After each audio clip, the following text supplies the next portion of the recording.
ब्रह्मोस सिर्फ एक हथियार नहीं है, बल्कि यह अपने आप में एक मैसेज है। मैसेज हमारी आर्म्ड फोर्सेस के स्ट्रेंथ का है। मैसेज दुश्मन के प्रति हमारी डेटरेंस का है। और हमारे पूर्व राष्ट्रपति डॉक्टर APJ अब्दुल कलाम ने यह कहा भी था, unless India stands up to the world, no one will respect us in this world.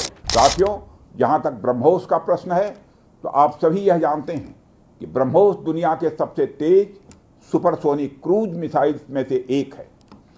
BrahMos सिर्फ एक हथियार नहीं है, बल्कि यह अपने आप में एक मैसेज है। मैसेज हमारी आर्म्ड फोर्सेस के स्ट्रेंथ का है। मैसेज दुश्मन के प्रति हमारी डेटरेंस का है, प्रतिरोधक क्षमता का है। मैसेज हमारी बॉर्डर्स की सेफ गार्डिंग के हमारी प्रतिबद्धता का है। साथियों, पोखरण परमाणु परीक्षण में महत्वपूर्ण योगदान देने वाले मिसाइल मैन और हमारे पूर्व राष्ट्रपति डॉक्टर APJ अब्दुल कलाम ने यह कहा भी था कि unless India stands up to the world, no one will respect us in this world. Fear has no place, only strength respects strength. अर्थात दुनिया कमजोरों का नहीं, बल्कि शक्तिशाली का सम्मान करती है। उनका विजन था कि हमें अपनी ताकत को और मजबूत करना होगा। जब तक कोई देश ताकतवर नहीं होगा, दुनिया उसका सम्मान नहीं करेगी। आज भारत दुनिया के सबसे शक्तिशाली राष्ट्रों में से एक है।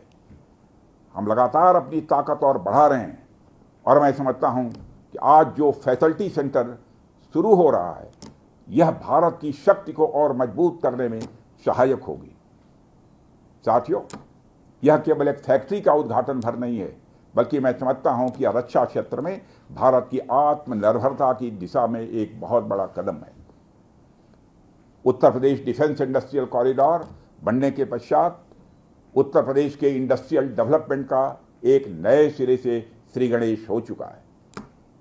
इस डिफेंस कॉरिडोर में अब तक कुल 180 के लगभग MOUs साइन किए जा चुके हैं, जिसमें 34,000 करोड़ रुपए का इन्वेस्टमेंट प्रपोज्ड है।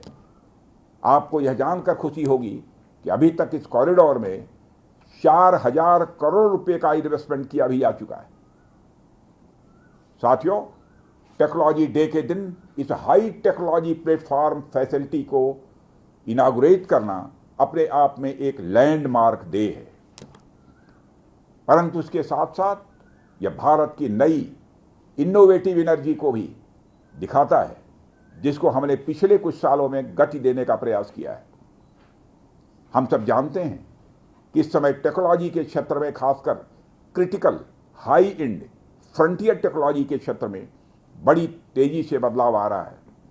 चाहे सिविल सेक्टर हो या डिफेंस सेक्टर, आज रोज नई नई टेक्नोलॉजी सभी प्रकार के प्रोडक्ट्स या सर्विसेज में क्रांतिकारी परिवर्तन ला रही है।